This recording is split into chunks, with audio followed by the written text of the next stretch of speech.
আগে কি বিজেপি করেছিলেন? এতদিন তো টিএমসির গুন্ডা বাহিনীরা ওনাদের মূল লুট করেছেন। ঘর থেকে তো যেতে হতেন না, ঘর থেকে যেতে হতেন না, ভোট বুঝে ছাপ্পা হতেন।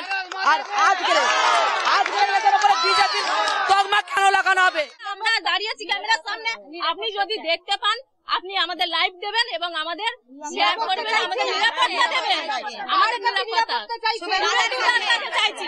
হাত জোর করে করজোড়ে তারা শুভেন্দু অধিকারী রাজ্যের বিরোধী দলনেতার কাছে নিরাপত্তার দাবি চাইছেন। তার কারণ শুভেন্দু অধিকারীর পোস্টার ফ্লেক্স ছেঁড়াকে কেন্দ্র করেই উত্তপ্ত হয়ে ওঠে বাগদিপাড়ায়। ভোটের আবহে তুষের আগুনের মতো জ্বলে ওঠে সন্দেশখালী। শুভেন্দু অধিকারীর পোস্টার ছেঁড়াকে কেন্দ্র করে ঘটনার সূত্রপাত। বিনা কারণে বিজেপি কর্মী সুশান্ত জুলফিকারদের গ্রেপ্তারি এবং মহিলাদের মারধরের প্রতিবাদে মঙ্গলবার নতুন করে উত্তপ্ত হয়ে ওঠে সন্দেশখালী। তাই নিজেদের নিরাপত্তা সুনিশ্চিত করতে বাগদিপাড়াতেও শুরু হয়েছে রাত জাগা কর্মসূচি। একে অপরের হাত ধরে একে অপরের পাশে থাকার বার্তা দিচ্ছেন মহিলারা। একই সঙ্গে রাজ্যের বিরোধী দলনেতার কাছে হাতজোড় করে সাহায্যের আবেদন মহিলাদের। জুলফিকার মোল্লাকে পুলিশ ধরলো কেন? ফেস্টং ছেড়া নিয়ে পুলিশ আসলো, এসে আমার ঘরের কোনায় ছবি করলো।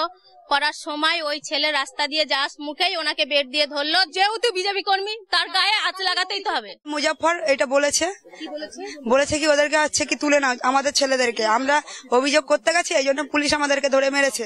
মুজাফফর এসে বলছে যে এখানকার মেয়েরা ছেলেদেরকে তুলে নিয়ে যাব, রাত্রে রেড করব, ভয়ে আতঙ্কে আমাদের দিন কাটছে। অভিযোগ, ঘটনার পর থেকেই শাহজাহান ঘনিষ্ঠ সিভিক ভলেন্টিয়ার মুজাফফর শেখের হুমকির মুখে পড়তে হচ্ছে গ্রামবাসীদের।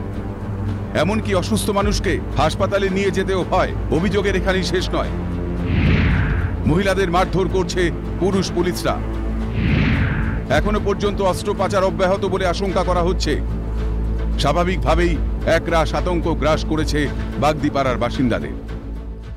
রাত্রে বেরোতেই আমার ভয় করছে, কারণ এখান থেকে যে মুজাফফর আছে আমাদের সিভিক ভলেন্টিয়ার, উনি এখান থেকে ফোন ফেক করছে কি ঠিক করছে আমরা জানি না। উনি হুমকি দিয়ে যাচ্ছেন যে এখানে রাত্রে যাকেই ধরবো 12টার সময় তাকেই হচ্ছে তুলে নিয়ে চলে যাবো। শুনছিলাম যে গাড়ি মেশিন পাচার হচ্ছে।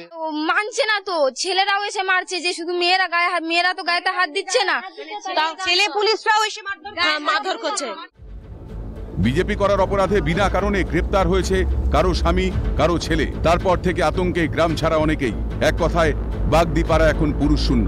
বুধবার বাগদিপাড়ার মহিলাদের সঙ্গে দেখা করতে যান সন্দেশখালীর অন্যতম প্রতিবাদী মুখ ও বসিরহাট লোকসভা কেন্দ্রের বিজেপি প্রার্থী রেখা পাত্র। তাকে সামনে পেয়ে কান্নায় ভেঙে পড়েন গ্রামের মহিলারা। সন্দেশখালীর মানুষের পাশে থাকার বার্তা দিয়ে নির্বাচন কমিশনে দরবার করার কথা জানিয়েছেন রেখা। কমিশনে যাবেন এদের নিরাপত্তা? অবশ্যই অবশ্যই অবশ্যই অবশ্যই কমিশনের কাছে দরবার করবেন? অবশ্যই যাবো। আজকে মানুষের আজকে আমাদের আন্দোলন করা, যে আন্দোলনের যে মানুষগুলো, এদের সুরক্ষার জন্য আমার যতটুকু করার আমি করব। ইতিমধ্যেই এই প্রার্থীকে পাশে পেয়ে রীতিমতো কান্নায় ভেঙে পড়ছেন বাগদিপাড়ার মহিলারা।